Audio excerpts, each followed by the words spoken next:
Chapter 4, verse 19, if you have the book, it is page 88. Drishyatvat, or the object, seen, and chitta, the mind core, perceiving the object, both are not self-illumined, meaning they are not conscious of themselves. Simply put, they merely work for Purusha, the collective soul, that is the consciousness factor. Patanjali is taking us step by step, all this time. To this point, he has been talking about mind core. Everything starts from chitta, from mind core. Unfortunately, it has been translated into English as subconscious. It is not subconscious. You can see our previous clips on YouTube. Mind core is where the mind is sprouting. It is the core. Just like you eat a mango, there's a core, there's a seed. So before the mind is sprouting, the seed is already there. So far, Patanjali has been speaking about mind core. Now he says that what you see outside, whatever you see, if you see me, what do you see of me? You see my body, you cannot see my mind. You can guess. Maybe you have read some of my books, you can guess what kind of mind I have. But you cannot see through me. You can only see the gross body. We can have our guesses, we can have telepathy or clairvoyance, whatever, but all these things are not exact. You cannot see through a person exactly. You can only see my body. So whatever you see, and the mind core, both of them are lifeless, to put it in a very simple language. Both of them, mind core is perceiving things. It is creating a perception. You see something, I see the very same thing, I can perceive it differently than you, from you. So there can be two different perceptions. My mind core can perceive it differently, your mind core can perceive it differently. Somebody is having polygamy. Your mind core may not agree with it, somebody else's mind core may agree with it. Anything that you can see, there can be different perceptions. Patanjali is saying both the mind core and what you see, both are not illumined, both are not conscious. What makes you feel, what makes you perceive things as they are, the knowledge that you have, is caused by the collective soul. He is not even talking about individual soul. We have talked about individual soul. Collective soul. I have always given this analogy. For the so manyth time, you'll have to bear with me. There is sun, sunlight, and sun rays. These are three different words.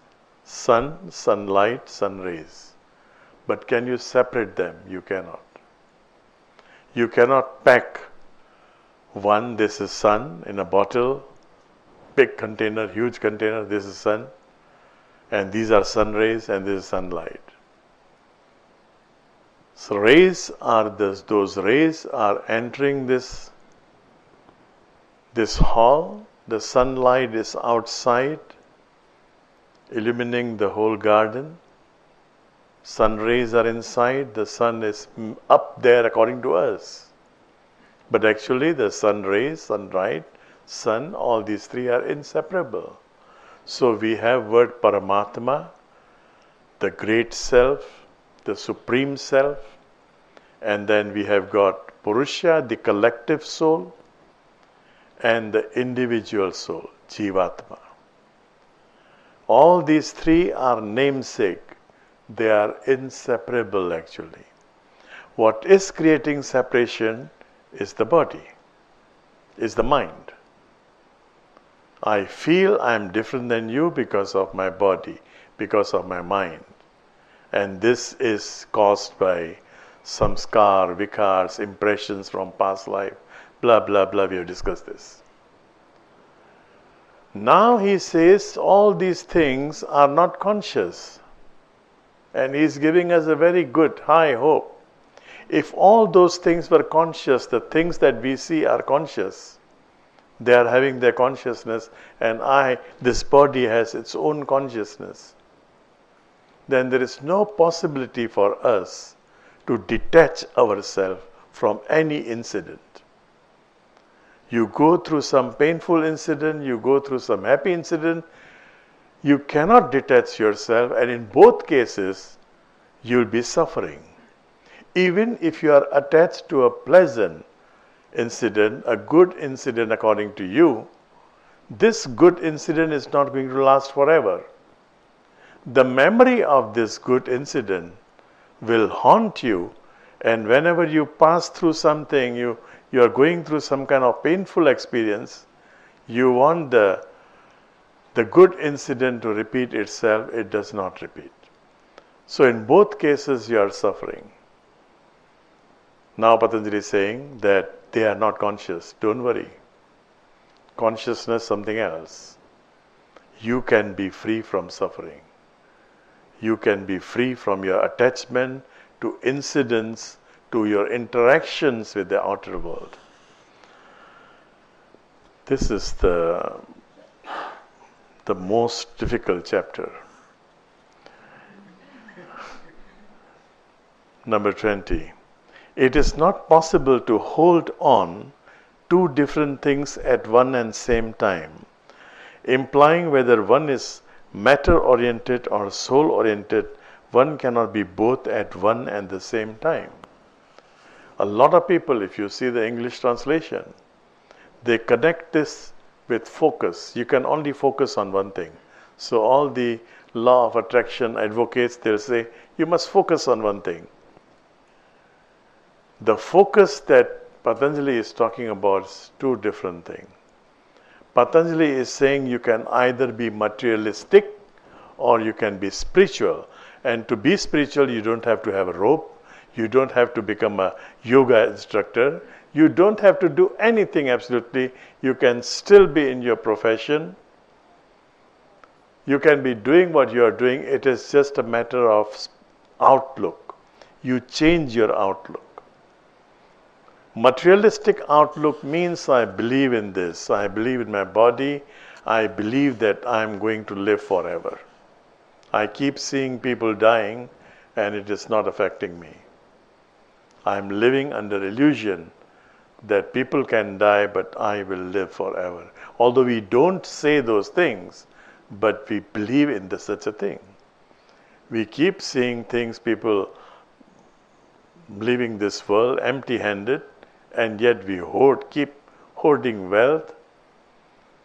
It's all right, you make money, but there are people, I've seen people who spend all their lifetime making money, hoarding money, putting them in the bank, and then they die without even telling their family how much money they had. Those deposits in the banks, with people dying and family not knowing, that has created another problem. It's called money laundering. So, there are people like that. They believe that they will never die. And that is not a good life.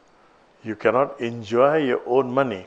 So he says that there are two different things. You cannot have both. He is negating the question that often arises, how can I balance between spirituality and my life? It is as if this life of yours is not spiritual. This life of yours is very much spiritual. You can be doing yoga, you may not be doing yoga. You could be meditating, you may not be meditating, you are still spiritual. Because this body cannot move without spirit. All those people who say that we are atheists, we don't believe in God, they also believe in something. They believe in not believing God. They are also believers. They are also believers. You look at ideologies. There is democracy, there is theocracy, there is communism, socialism. All these isms, they believe in something. They believe in something. And that belief is emerging from your faith, which is spiritual. You cannot package a faith. This is faith. I cannot imbibe faith in you. I cannot tell you to have faith. I cannot do anything to create faith in you. Faith is something that comes from within you. It does not come from your mind, it comes in spite of your mind. When you fall in love, do you always pay attention to how beautiful, how handsome the person is? No? When you fall in love, you don't have a checklist. I want to fall in love with somebody who has got these 20 qualities. Have you done that? I have not ever done that. You don't do that. You just fall in love. You just fall in love. In spite of all the negativities, when you fall in love, you fall in love. Luckily, in the East, in Indonesia, in Sanskrit, we don't say fall in love. We don't have any expression like falling in love. In Indonesia and Japanese, the expression we have is bangkit tresno. Love is arising within me. So you never fall in love. You rise in love. So when you're falling in love in the West, in the East, they'll say, no, you're not falling in love. Love is arising within you. And that's the perfect word.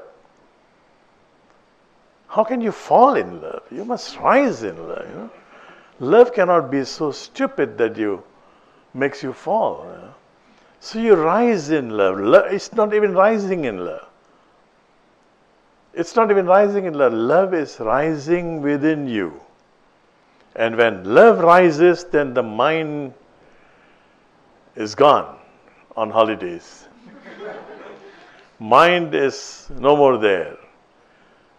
So that's why I keep telling you that if you have never ever fallen in love, meditation cannot happen to you. Fall in love first, and fall in love madly. Madly get hurt in love. Unless and until you are willing to get hurt in love, totally hurt, so much hurt that you will never ever fall in love again. You will only rise in love. If you get hurt with some partner, with some man, some boy, some girl, some women, and then you fall in love with another man, then love has not risen in you. You are just changing partner, just changing the situation. I am bored of living in Europe, now I want to live in Australia. Things are same. Whether you live in Europe, you live in Australia, you live anywhere, it's same. Life is life. So my master used to remind us, you keep falling in the same pitfall. At least find a new pitfall. Keep falling in the same pitfall. So when you are badly hurt in your love, when you know that this materialistic love is not going to help me, then at that moment, love rises in you, and at that very moment, meditation happens. You don't have to listen to my boring lecture. It happens by itself. So either you have materialistic outlook or you have spiritual outlook.